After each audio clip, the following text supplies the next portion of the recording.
নমস্কার, তিতাসের হেসেলে আপনাদেরকে স্বাগত। আজ আমরা বানাচ্ছি বাটা মশলা দিয়ে আলু পটল মাছের তরকারি। এই রান্নাটি আপনারা বানিয়ে দেখুন, খেতে অত্যন্ত টেস্টি হয়, সুস্বাদু হয়। তো প্রথমেই আমরা কি করেছি, কড়ায় তেল দিয়ে আমরা মাছগুলো হালকা ভেজে নিয়েছি। খুব কড়া করে কিন্তু ভাজবো না, হালকা ভাজবো। আপনারা চাইলে কড়া করে ভাজতে পারেন, হালকা ভাজলে টেস্টটা ভালো আসে।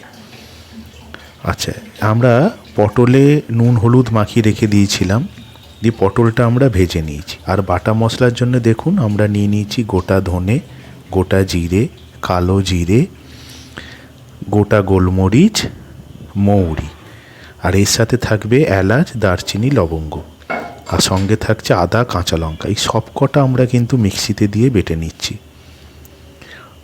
ওই গোটা মশলা, তার সাথে আদা, কাঁচা লঙ্কা, আর তার সাথে এলাচ।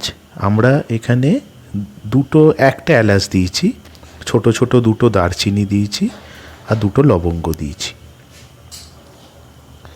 ব্যাস, এই মশলা এটা দিয়েই কিন্তু গোটা রান্না হবে এবং খেতে অত্যন্ত টেস্টি হয়।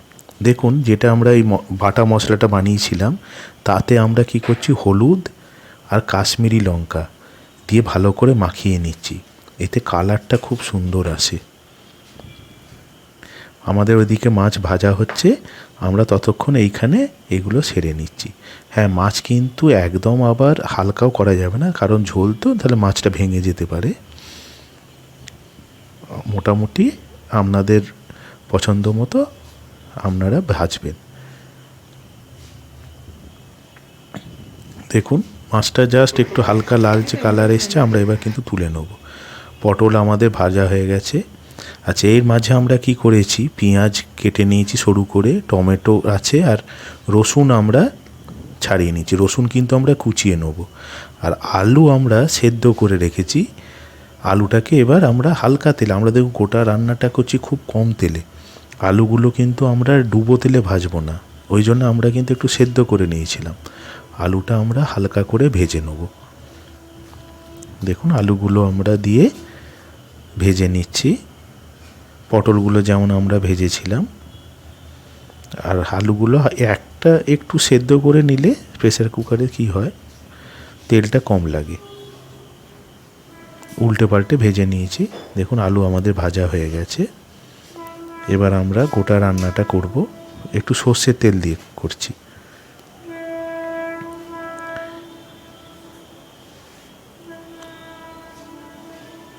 দেখুন, আমরা তেজপাতা দিয়ে দিচ্ছি, 5 ফোড়ন দেবো।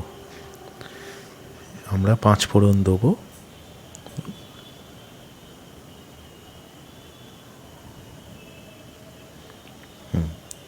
এবার একটু হালকা গন্ধ ছাড়লেই আমরা কিন্তু এবার পেঁয়াজ দিয়ে দেবো। আমরা কিন্তু এখানে কোনো গোটা মশলা দিচ্ছি না, গোটা গরম মশলা দিচ্ছি না। পেঁয়াজটা হালকা ভাজা হয়ে এলে, দেখুন পেঁয়াজটা একটু হালকা ভাজা এলে আমরা কিন্তু রসুন কুচিগুলো দিয়ে দিয়েছি। রসুনটা আমরা এখানে বাটি নিয়ে একটু ছিঁচে নিয়েছি। এবার আমরা টমেটোগুলোকে দিয়ে দিচ্ছি কেটে। টমেটোগুলোকে দিয়ে দিয়েছি। এবার কিন্তু টমেটো দিয়ে আমরা গোটা রান্নায় যে নুনটা ব্যবহার করব সেটা দিয়ে দেবো। এতে কি হবে, টমেটোগুলো ভালোভাবে গলে যাবে এবং রান্নার টেস্টটাও ভালো হবে।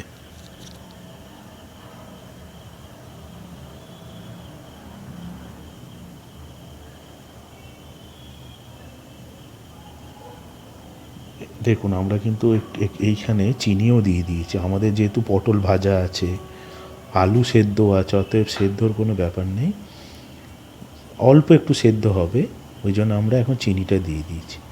দেখুন, আমাদের টমেটো পেঁয়াজ কষতে কষতে যেমন লালচে কালার এসছে, আমরা বাটা মশলাটা যেটা করে রেখেছিলাম সেটা দিয়ে দিয়েছি।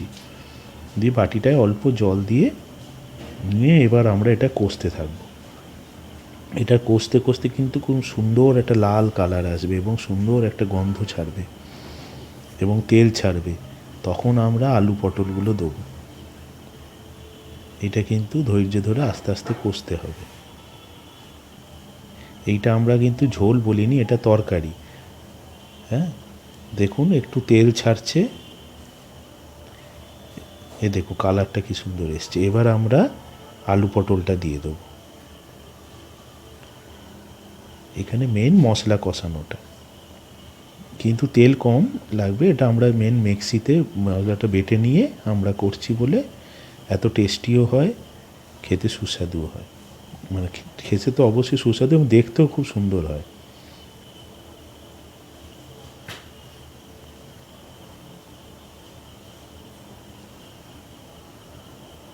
আচ্ছা, আমরা কিন্তু একটা জায়গাতে একটু গরম জল করে রেখেছিলাম।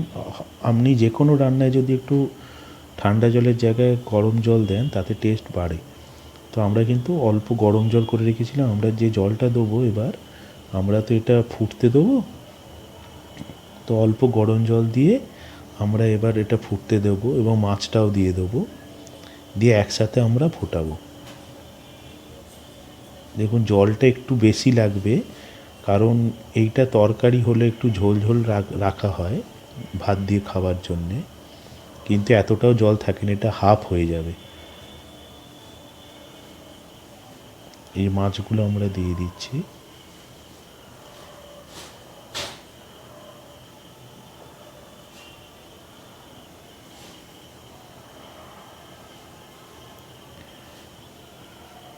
জাস্ট আমরা ডুবিয়ে দিলাম, দিয়ে আমরা ঢাকা দিয়ে দেবো। এবং সবার শেষে আপনারা চাইলে দিতে পারেন, নাও পারেন, আমরা একটু মিট মশলা দিয়েছি। আপনারা চাইলে গুঁড়ো গরম মশলাও দিতে পারেন, নাও পারেন। আমরা লাস্টে একটু ঘি দিলে আরও ভালো হয়, আমরা দিইনি। অল্প একটু ধনেপাতা কুচি আর মিট মশলা দিয়ে দিয়েছি, ব্যাস আমাদের আলু পটল দিয়ে মাছের তরকারি তৈরি। আপনারা এটা বাড়িতে বানিয়ে দেখবেন, খেতে অত্যন্ত সুস্বাদু হয়। আর কি হয়, আমরা তো এটা গুঁড়ো মশলার জায়গায় মিক্সিতে সব মশলা বেটে করেছি, তো এতে যেমন কালার সুন্দর হয়, খেতেও খুব সুন্দর হয়। আপনারা এটা বাড়িতে বানিয়ে দেখুন, খেতে খুব ভালো হয়। আমাদের এই ভিডিওটি যদি আপনাদের ভালো লাগে, প্লিজ ভিডিওটি লাইক করবেন আর আমাদের চ্যানেলটি সাবস্ক্রাইব করবেন। ধন্যবাদ।